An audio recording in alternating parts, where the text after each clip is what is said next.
कार्तिकमा चाहिँ अब तास खेलाउनुहुन्थ्यो कि बुवाले पारी दोकान थियो पारी बाहुनहरू त रक्सी सक्सी खाने कुरो त भएन के घर यो त आएर खान्थ्यो अनि भाइ त अझै सानो थियो त्यो त 5मा पढ्थ्यो म 9मा पढ्थ्यो त्यतिखेर त 9मा पढ्दाखेरि अब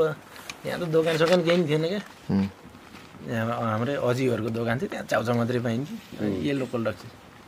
पाउने त्यहाँ बाहुनहरूले बियर खाम भनिदिइहाल्यो भयो 9 बजे जा भन्यो त्यसको त जुनेल रात हुन्छ के अरे अनि धान पनि टक्क काटेर सुकाएको बेला थियो कि सरर सुकाएको अनि सुकाएपछि यताबाट जाने कुरो भयो के अरे कार्तिकमा त सानो हुन्छ खोला ढुङ्गाभन्दा मुनि आएर तरेर सिधा हेलु गइयो बियर लिनु धेरै पनि होइन 2टा बियर लिने फेरि दाजुभाइलाई 2टा बियर लिनु भए पुऱ्याइदियो म त्यतिखेर होइन 15 वर्ष भइसक्यो थियो दाजुभाइ गएको दाजुभाइ कति बजे थियो यहाँ 9 बजे हिँडेको 9 बजे हिँडेको यहाँ 9 बजे हिँडेको त्यहाँ त 10 मिनटमा पुगिन्छ के अरे यताको बाटो त रन्केर जाने हो कि त्यहाँबाट एउटा त्यो जिप लाइट थियो क्या त्यो ब्याट्री हाल्ने हुन्छ नि टाइगर ब्याट्री हाल्ने एभ्रिडे ब्याट्री हाल्ने त्यो लाइट थियो के अरे त्यो हालेर गइयो नाम पनि याद रहेछ tiger good tiger battery every day battery आउँथ्यो नि होइन त्यो जोलीलाई नि 24 रुपियाँ पर्थ्यो त्यतिखेर बेच्थ्यो के अरे अनि त्यो लाइट त लियो तर लाइट बाल्नु पर्ने थिएन क्या छर्लङ्गै उज्यालो पुरै जुनेली यहाँ हेलुसम्मै देखिन्थ्यो क्या उज्यालो त त्यो पनि लाइट लिएर जानुपर्छ भनेर ल लाइट लिएर गयो यहाँ 2टा बियर किनियो 2टा बियर ल्याएपछि फेरि आउनु पऱ्यो त्यही बाटो अनि सर आएको अनि खेतखेतै जाऊँ भन्यो त्यसले भाइले खेतखेतै जाऊँ भनेपछि सर्टकट उनी भयो के अरे नत्र यता ट्र्याक्टरको बाटो जानु पर्थ्यो के अरे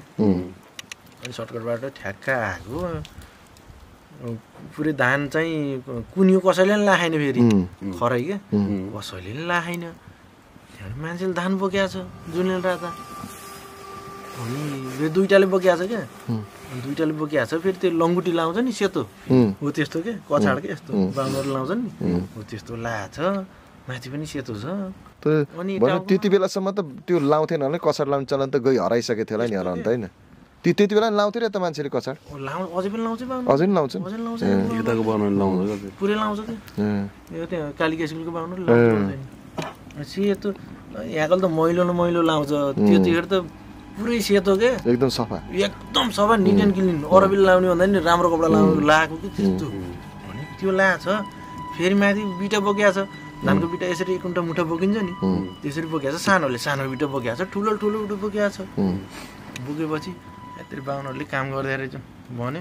भाइले पनि काम गर्दा रहेछन् यिनीहरूले राति राति भनिहाल्यो त्यहाँबाट ल हिँडिन् भन्यो त्यहाँबाट बिचमा एउटा ठुलो ढुङ्गा छ क्या खेतमा अनि त्यो ढुङ्गा कटेर आम भन्यो मलाई त्यहाँ डराउनु दिन्छ नि त आएको थिएन त्यो ढुङ्गा अनि हुन्छ भनेर कटेर आइयो कटेर आएको त उहाँबाट बोकेको धान त्यो यहाँको बाहुनहरूको नि होइन त्यो भोला डाँडाको खेत हो क्या भोला डाँडाहरूले कमाउने खेत त्यहाँबाट बाहुनले बोकेको छ भने यो खेत त कसैलाई कमाउनु दिएको थिएन त्यहीँ कसले गर्थ्यो भन्ने कुरो भयो के अरे धान चोरेछन् कि भन्ने कुरो नि भयो नि त अनि यसरी आएको हामीलाई बाटो छेक्न यस्तो यस्तो यस्तो करस भयो के त्यो करस हुँदाखेरि त कुहु होइन त्यहाँबाट काहीँ पनि खरै लाखेन 2टाले मात्रै कसरी बोक्छ अन्त केता काहीँ पुग्यो नि कुनै मान्छे छैन अनि लाइट पनि बालियो लाइट बाल्दा पनि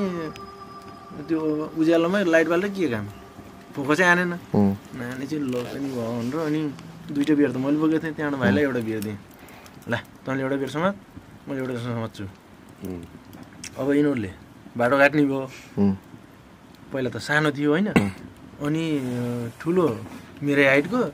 सानो भाइकै हाइटको थियो अनि पछि जति नजिक आउँछ छेकल काट्न लाएर चाहिँ यसरी जति नजिक आउँछ त्यति ठुलो हुन्छ